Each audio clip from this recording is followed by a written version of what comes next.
साथियों, जीन पियाजे का संज्ञानात्मक विकास का सिद्धांत एक ऐसा टॉपिक है जिस पर प्रतिवर्ष ही कोई न कोई प्रश्न सीटेट या टेट में आता है। जीन पियाजे ने संज्ञानात्मक विकास का एक ऐसा सिद्धांत दिया जिसमें उन्होंने मानसिक विकास की 4 प्रमुख अवस्थाएं बताईं।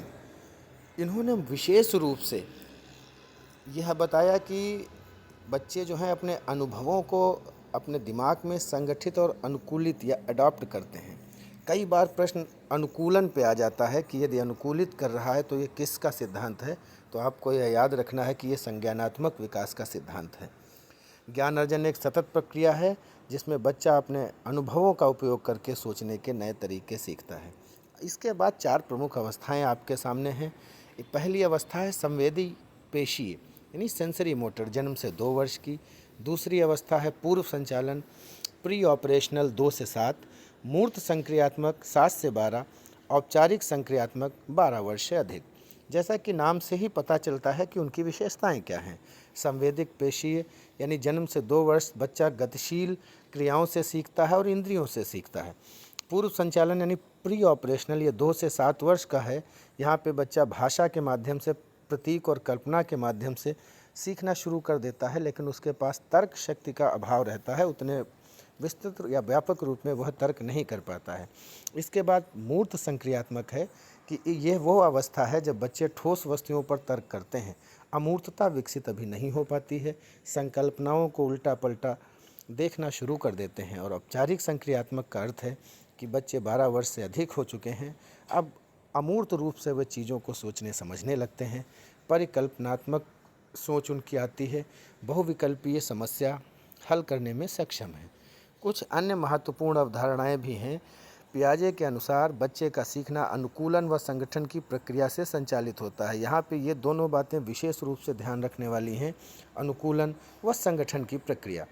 एक स्कीमा की अवधारणा है, उसके अनुसार बच्चा अनुभवों को समझकर दिमाग में संरचना बनाता है और इस सिद्धांत का शैक्षिक क्षेत्र में भी गहरा असर है। कई बार सिलेबस बनाने में और विभिन्न प्रकार की चीज़ों में इसका उपयोग किया जाता है। इस प्रकार आप देख सकते हैं कि जीन पियाजे का जो संज्ञानात्मक विकास का सिद्धांत है वह किस प्रकार से बच्चों के लिए महत्वपूर्ण है और हमें पूरी विस्तृत रूप से यह व्याख्या करके बताता है कि बच्चे की जो मानसिक विकास की हैं वो कौन कौन सी अवस्थाएं हैं और किस अवस्था में बच्चा किस प्रकार की विशेषताएं लिए हुए सीखता है।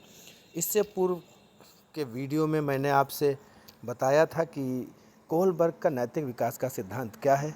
उसमें बात हुई थी, जब भी आपके सामने इस प्रकार की बात आए कि बच्चा नैतिकता या नैतिक तर्क कैसे विकसित करेगा, डर के माध्यम से या दूसरों को इम्प्रेस करने के लिए या खुद को अच्छा दिखाने के लिए, आदर्शों और समाज से सीख के नैतिक मूल्यों के विकास के लिए आदि विविध चरण हैं जिनके माध्यम से बच्चा नैतिकता सीखता है।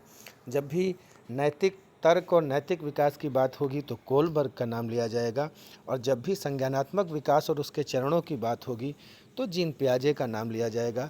दोनों में डिफरेंशिएट हमें रखना है। यहाँ विशेष रूप से ध्यान देने वाली यह बात है कि अक्सर जो प्रश्न आता है ये 4 प्रमुख अवस्थाओं से रिलेटेड आता है कि कौन सी अवस्था में क्या विशेषताएं हैं। आपसे विशेषता बच्चे की बता दी जाएगी कि जैसे बच्चा भाषा, प्रतीक और कल्पना से सीखता है लेकिन उसके पास तर्क सीमित है, तो वह किस अवस्था में है। तो आपको बताना होगा कि वह 2 से 7 वर्ष की आयु सीमा में पूर्व संचालन अवस्था है यानी प्री ऑपरेशनल स्टेज में है। यदि बच्चा बहुविकल्पीय समस्या हल करने में सक्षम है, अमूर्त एवं परिकल्पनात्मक सोचता है, तो वह 12 वर्ष से अधिक है, क्योंकि उस अमूर्त चिंतन का जो कॉन्सेप्ट है वो 12 वर्ष से बड़े बच्चे का ही डेवलप हो पाता है। इस प्रकार यह एक महत्वपूर्ण बिंदु जीन पियाजे का संज्ञानात्मक विकास का सिद्धांत है। उम्मीद है आपको बेहतर लगा होगा। बहुत बहुत धन्यवाद।